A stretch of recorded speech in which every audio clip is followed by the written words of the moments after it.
Į mūsų automobilius atsisėdę žmonės labai dažnai mūsų klausia, kas yra čia? Dažniausiai žmonės įsivaizduoja aukštadažnį kaip, paprastą kupolinį, tokią apvalų, šilkinį aukštadažnį. Čia yra toks kaip, sakykime, plius minus standartas nuo senų laikų. O čia yra AMT tipo aukštadažniai su tokia gan įdomia diafragma. Čia yra du modeliai. Vienas yra PS Sound, kuris yra kiek patobulinta šito aukštadažnio versija. Tai matot mažesnį korpusą dėl geresnio montavimo, kiek paprastesnis pajungimas. Ir pati diafragma yra labiau pritaikyta automobiliui nuo saulės ir panašiai. Mes dažnai naudojam ir šitus, kartais kai reikia net ir nupjaunam šitus montavimo taškus, kad būtų jį lengviau sumontuoti.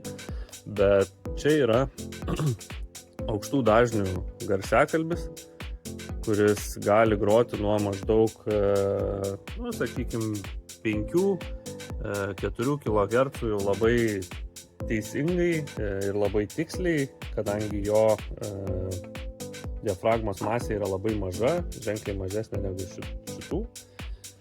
Jie turi tam tikrą garso braižą ir juos galima netgi nesunkiai atskirti, kai yra naudojami automobiliai. Bet tai nereiškia, kad tai yra vienintelis ar geriausias pasirinkimas, kad mes juos naudojam, ar pats aplamai geriausias pasirinkimas automobilyje. Jie yra gan specifiniai garsiakalbiai, kurie reikalauja tam tikro mido, tam tikro montavimo, tam tikro filtravimo ir panašiai.